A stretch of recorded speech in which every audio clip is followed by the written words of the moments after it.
12वीं शताब्दी 800 साल पुराना सोया मंदिर बना हुआ है। झरना तो आदि अनादि है।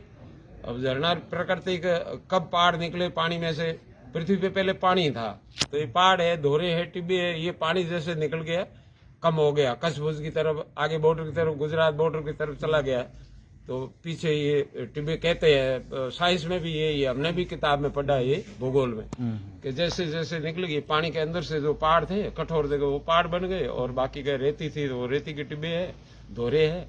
ये प्राकृतिक चीज है, साइंस इसको मानती है। तो ये तो आदि अनादि पहाड़, झरने भी आदि अनादि हो गए। पहाड़ में स्रोत्र पानी इकट्ठा होता है, वही पानी स्रोत्र में आता है। झरने का महत्व ये कारण यही है, बाकी तो पानी कहाँ से आए।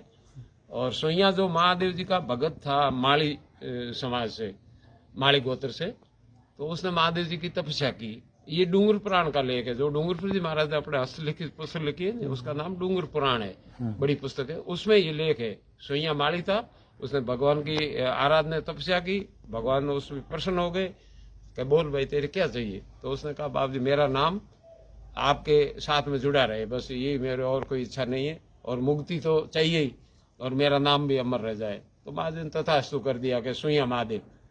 पहले महादेव का मंदिर तो था ही, उसके साथ सुइया पहले लगा दिया, और सुइया महादेव के नाम से ये मंदिर हो गया। अब बाकी रही कपालेश्वर महादेव की। कपालेश्वर महादेव ने शिव का कपाल, जो सिर का ऊपरी भाग उसको कपाल बोलते हैं। तो एक छोटी छतरी पहले थी, डेढ़ी है ना, छोटी छतरी शिवलिंगाकार। वो झरना तो आदि अनादि पहले भी था, उसके पास में किसी ने वो रख दी होगी। वो भी मंदिर कपालेश्वर का भी 800 साल पुराने, दोनों मंदिर जो अभी पूजित है, और ऊपर का उसमें थोड़ी वो तो मूर्तियां खंडित होगी। अब वो ऊपर का मंदिर कहते हैं कि मोहम्मद गौरी के टाइम में, गजनी के टाइम में इस मंदिरों को जो खंडरता की गढ़ी हुई थी नहीं, उसमें ये मंदिर भी चपेट में आ गया था। सुइया का है, कपालेश्वर का है, ये दांत कथा की बात है। केराडू के है, पुराने मंदिर उन्होंने ध्वस्त किए ही है। उनका तो यही काम था कि पूरे के पूरे मंदिर काबुल कंधार तक जो भी हिंदुओं के धर्म मानते थे और मंदिर थे, उसको नष्ट किया उसने। तो ऊपर का मंदिर खंडित था पहले, अब बिल्कुल ऊपर शिखर जैसा कुछ था ही नहीं। तो हमने कांग्रेस सरकार के आगे ये मांगा कि हमारे यहाँ पर्यटक स्थल है और इतने पुराने मंदिर रख रखाव के लिए हमें कुछ सहयोग किया जाए। तो पर्यटक विभाग और कांग्रेस मुख्यमंत्री जी ने, दोनों ने हमें 7 करोड़ जैसी राशि इस मंदिरों के रख रखाव के लिए, रास्तों के लिए, और घाट स्नान घाट के लिए वगैरह आदि 7 करोड़ की स्वीकृति हुई, जिसमें 4.5 करोड़ रोकड़ पीडब्ल्यूडी खाते में आए। वो काम अभी चालू है, निर्माण हो भी गया और कुछ बाकी है। और उसमें 1 करोड़ और 76 लाख रुपए आदूराम जी ने अपने कोटे से, जो अभी बीजेपी सरकार होते ही उन्होंने 5-5 करोड़ दिए थे एक किस्त के, उसमें से आदूराम जी ने सोइया महादेव, कपालेश्वर के महादेव के नाम से और भक्तों का रख रखाव उसकी तरफ देखते हुए कि मेला है, तो उसमें 2.25 करोड़ उन्होंने भी अपना सहयोग दे दिया। पद्माराम जी ने एमएलए थे, तो उन्होंने भी 20 लाख का एक हॉल जो मठ के तलेटी में नीचे बाहर सत्संग मंच के, वो 20 लाख का उनसे उनके मद से बना है। तो 40 लाख जैसे अपने जिला प्रमुख साहब महेंद्र जी ने भी सोइया के लिए मठ से सोइया तक जो बैरिकेटिंग आप देख रहे हो 100-80 जो दीवार है ठोस और पाइप लगे हुए, वो 40 लाख रुपये प्रमुख साहब ने दिए।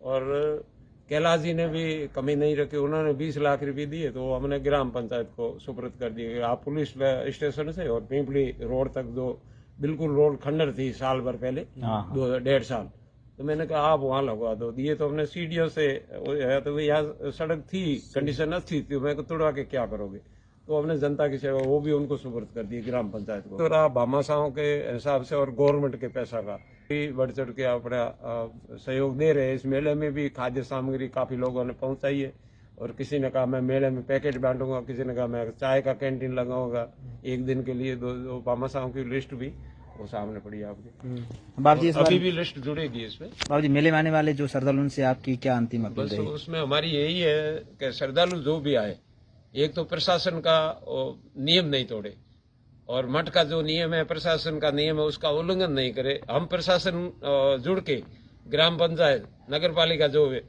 हम सब और गांव चौटन ग्रामवासी सब उनके लिए खड़े हैं।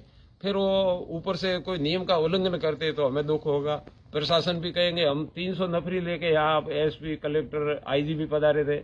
उन सारों की भावना यही है कि किसी खरोंच तक भी न आए, निर्विघ्न अपना मेला संपूर्ण हो, ये चाहेंगे। और स्नान के लिए पहले यही रिवाज था कि ऊपर से कोई 200 ग्राम 100 ग्राम पानी वहां से सोइया से कपाड़ी से ला के इकट्ठा करके और दूसरे दिन इंद्रबाण तालाब में स्नान किया करता है। आज से 30 साल पहले की बात है।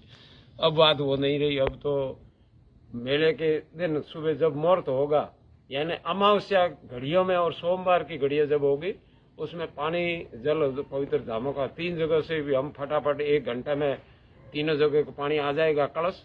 और जो होदी पानी सप्लाई की है और इंद्रबाण तालाब है और नल में जो टूटियां होगी उसमें सारा पानी मिला हुआ वो जल मिला देंगे। 1 घड़ा या 1 छींटा 1 लोटा डालो पानी, वही महत्व रखता है।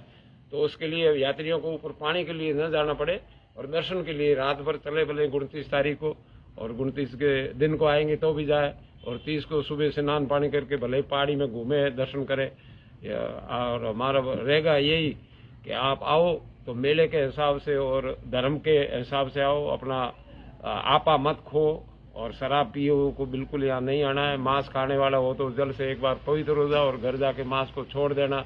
नशा कोई करता हो तो यहाँ शिव के चरणों में छोड़ के जाना। हमारी तो ये रहेगी धर्म नीति के हिसाब से।